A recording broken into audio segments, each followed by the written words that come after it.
the resident of Cebu, centered on the island of Cebu. It was founded by Suri Lumai, a Hindu prince from the Chol Empire in the 900s. He was sent by the Maharaja, a base for expeditionary, but he rebelled and established his own Raja. He had several sons who ruled the land of different area of Cebu. One of the known ruler of Cebu was Raja Himaban. During the reign of Aha Yumaban C, experienced a period of great prosperity. It became a central hub for trade, politics, and commerce in the region. Cebu's strategic location, roads of trade routes between the Malay Peninsula and the Moluccas played a significant role in its success. Traders and merchants from various countries, India and Burma, flocked to Cebu to engage in trade with the locals. They exchange a wide range of goods such as perfume, glass utensils, ivory products, leather, precious stones, and sugar, among others. The harbors of Cebu nation as a prime location for trade, earning the names in Iguayangjing, which means place to trade. Over time this name was shortened to Cebu, eventually giving rise to the name Cebu. And Rahai Human was known as the wisest and bravest man on the island. People respected and looked up to him because he leader and had strong military skills. His with some bravery and leadership made him a powerful figure in Cebu, and the people trusted him to protect and lead them. By then a famous figure named Lapua arrived from Borneo and asked Raja Humaban for a place to settle. Human granted him the region of Mandawili, which is now Mandawa, along with the island of Apan or Apan. The idea was that local people would cultivate the land, and they were successful in doing so. Under the leadership of Lapulapu, economy of the island, because he brought goods from the northern part of Cebu, both from the land and sea. This boosted trading activities and made the island prosperous.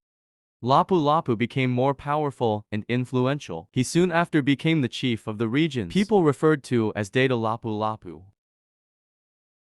However, as time went on, Lapu-Lapu and Humanman's relationship started to get worse. It started when Waffle to become a pirate. He realized that piracy was more profitable than farming, so he began raiding his neighbors' ships and taking their goods. This disrupted the trade in the region, which reduced the amount of tribute that Human received. As a result, the island of later Mactang was renamed Mangatang, which means those alert. When Ferdinand Magellan arrived in 1521, he found himself in a tricky situation. He and his crew were hospitably received, not only to but also to claim the archipelago for Spain and to convert the population to Christianity. Kumabin see this opportunity to weaken his rival Lapu-Lapu. He tricked the Spaniards, pretending that Lapu-Lapu was under his control and that he supported their cause, converting to Christianity and make an alliance with Magellan. Magellan, being a Christian like Human, supported him in his quest for dominance. He insisted that all local chiefs acknowledge the authority of the King of Spain and recognized Hugaban as a fellow Christian and ruler.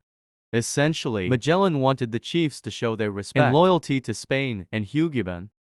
Lapu-Lapu, the leader who resisted Spanish influence, didn't agree to Magellan's demand. He said he had no problem with the King of Spain, but he refused to pay homage to Human. Lapu-Lapu saw Humanan as a traitor because he turned his back on his own people to please the Spanish. Furthermore, Lapu-Lapu had a sister named Balakna who was married to Humanan. However, when Humanan started befriending the Spanish, he began to ignore Lapu-Lapu's sister and their family. Magellan was not happy with Lapu-Lapu's response, so he decided to take action. Despite the advice of his men, Magellan chose to ignore their warnings and decided to fight against Lapu-Lapu. Magellan ordered his men to burn to villages belonging to Lapu-Lapu as a way to prepare for full-scale invasion. He wanted to show Lapu-Lapu that he shouldn't challenge his authority this time. Magellan told Moban was on his side, not to get involved in the conflict. Magellan believed with his better weapons and stronger army, if you easily defeat Lapu-Lapu, bring him under his control.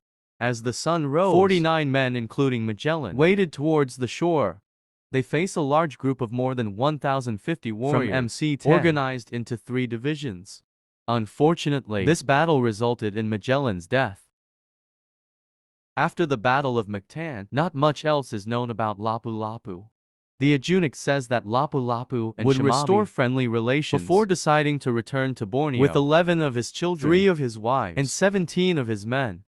The other Magellan crews who survived the Battle of Mactan were able to make their way to the Moluccas, and some of them were poisoned by hemabin. When we examine the Battle of Mactan from a different perspective, we realize that it wasn't solely a heroic resistance of indigenous people against Spanish conquistadors.